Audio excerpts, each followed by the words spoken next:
Polisi tak melakukan penahanan terhadap Roy Suryo CS usai diperiksa dalam kapasitas sebagai tersangka tuduhan ijazah palsu Joko Widodo. Ketiga tersangka diperiksa selama lebih dari 9 jam terkait dugaan pencemaran nama baik dalam kasus tudingan ijazah palsu Jokowi. Dirkrimum Polda Metro Jaya, Kombes Imamuddin menyatakan ketiga tersangka tidak ditahan karena mengajukan ahli dan saksi yang meringankan.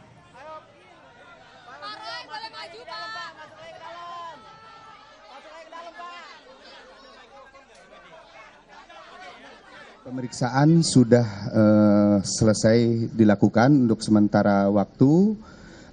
Para tersangka sudah memberikan keterangannya. Setelah ini kepada ketiga tersangka kami perbolehkan untuk kembali ke rumahnya masing-masing. Kenapa demikian? Karena ketiga tersangka mengajukan ahli dan saksi yang meringankan. Tentunya dalam hal ini kami sebagai penyidik harus menjaga keseimbangan keterangan dan informasi sehingga proses penegakan hukum ini adil dan berimbang.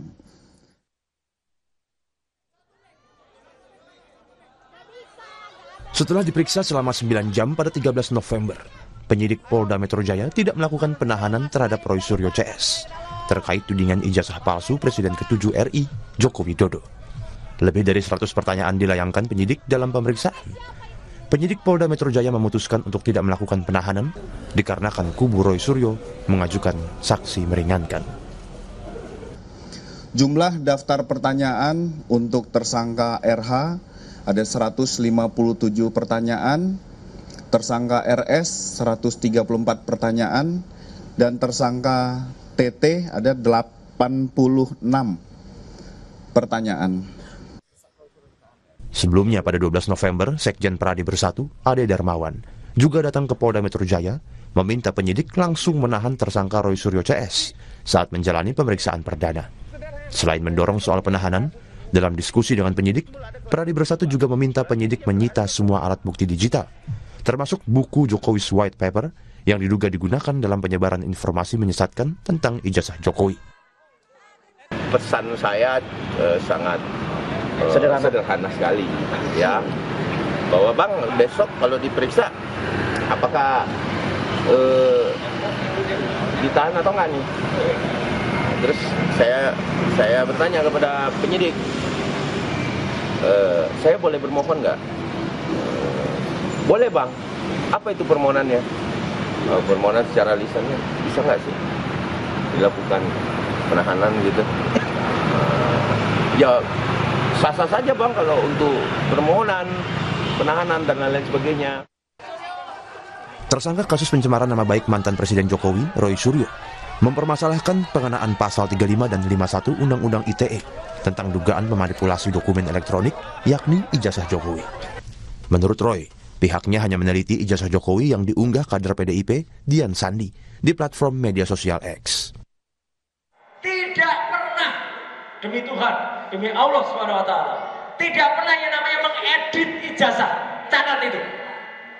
Kalau ada orang yang mengatakan kami mengedit ijazah dan mengedarkan ijazah palsu, orang itu yang berbohong. Kami memang meneliti ijazah yang pernah diposting oleh seorang kader Partai Gajah, namanya Dian Sandi Utama pada tanggal 1 April. Kalau mau dikejar dengan pasal 32 dan 35, dialah harusnya. Kalau kami lakukan penelitian dengan Ella, dengan luminance gradients, yang nanti juga akan sampai oleh Dr. Respon, itu adalah ilmiah, bukan kami mengedit. Kekhawatiran Roy, Rismon, dan Dr. Tifa yang masuk dalam klaster kedua sebagai tersangka adalah ancaman hukuman 12 tahun bila terbukti melanggar melakukan manipulasi ijazah. Di sisi lain, pakar hukum pidana Hipnu Nugroho menilai penerapan pasal 311 KUHP tentang fitnah soal kepalsuan ijazah Jokowi harus menjadi fokus pembuktian di pengadilan nanti. Dan terkait soal penahanan Roy Suryo CS, menurut Hipnu, hal itu tidak wajib. Yang agak menarik adalah yang 311. 311 ini adalah sebagai fitnah, tuduhan bahwa apa yang dilakukan itu adalah fitnah palsu. Nah, oleh karena itu sebagai cara yang terbaik 311 ini tidak hanya pencemaran tapi juga bagaimana membuktikan kepalsuan tadi. Secara subjektif adalah adanya kekhawatiran melarikan diri, menghilangkan barang bukti dan sebagainya. Nah, pertanyaannya, Polda khawatir atau tidak? Polda sudah cukup atau tidak? Karena kekhawatiran melarikan diri, kekhawatiran menghilangkan barang bukti dan dapat. Diksinya dalam konteks hukum adalah dapat, tidak wajib. Polda Metro Jaya sudah menetapkan 8 orang sebagai tersangka pencemaran nama baik tudingan ijazah palsu Jokowi. Roy Suryo masuk dalam klaster kedua bersama Rismon dan Dr. Tifa. Mereka dijerat pasal berlapis yang salah satunya ancaman pidana penjara selama 12 tahun. Tim Liputan Kompas TV.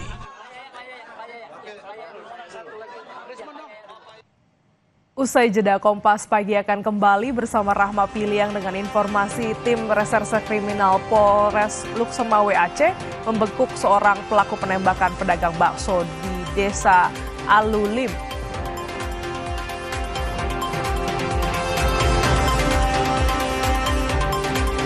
Polisi telah memeriksa anak berhadapan dengan hukum kasus ledakan di SMA N72 Jakarta, mulai dari motif yang melatar belakangi pelaku hingga bahan peledak yang digunakan.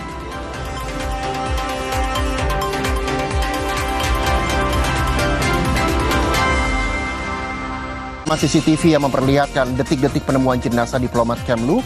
Buat siang hari Anda